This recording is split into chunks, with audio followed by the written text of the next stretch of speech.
Bohemian Grove. Let's get into it. I'm just gonna start with, I could head in so many different directions with this video, and we will. But this video here, we're gonna get into the origins of it and kind of what they're doing present day. But for entertainment value, of course, because I know absolutely nothing and I'm just making this stuff up. All right, now for anybody that's not familiar, Bohemian Grove is basically a camp where a bunch of the world's elites go to do some weird things.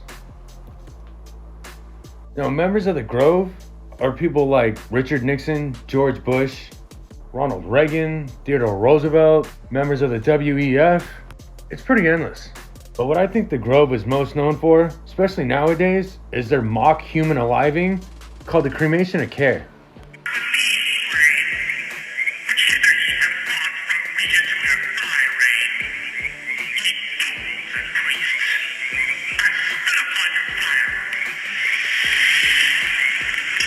But what actually happens at the Grove, we'll save for another video because it gets pretty wild. No one's denying that it's real. This really did happen. They're in with these bankers and former presidents, and they're dressed like druids. Yes. And some guy brings over something that's an effigy that's supposed to be a body, a wrapped up effigy. It's a bunch of sticks in a blanket, but it's like shaped like a body. Yeah. And then they drop it on the fire, and they're all worshiping an owl god. All right, now to even be able to go to the Grove, you had to be a member of the Bohemian Club, which was founded in 1872. Now the Bohemian Club was a private club for men only. Even Queen Elizabeth was denied membership. Now there was a few people involved in the creation of the Bohemian Club, but the majority of it were journalists from the San Francisco Examiner. And the reason for that is this guy, William Hearst. But that's because of his dad, this guy, George Hearst, who's known as the father of mining. He was so successful in gold mining that his family is known as one of the richest families in the world. They're also the owners of the Home State Gold Mine in South Dakota, which is a retired gold mine with 270 miles of underground tunnels, which is now home to the deepest underground laboratory in the United States.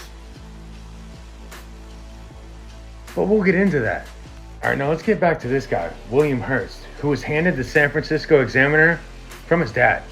Born in 1863 San Francisco, the only son of gold rush era mining tycoon George Hearst, William Randolph Hearst was expelled from Harvard for a litany of infractions before convincing his father to hand him control of his failing San Francisco Examiner newspaper, which he soon grew from a circulation of 5,000 to over 55,000, thanks to his employment of writers like Mark Twain, Ambrose Bierce, and Jack. Now, William is a rabbit hole all on his own.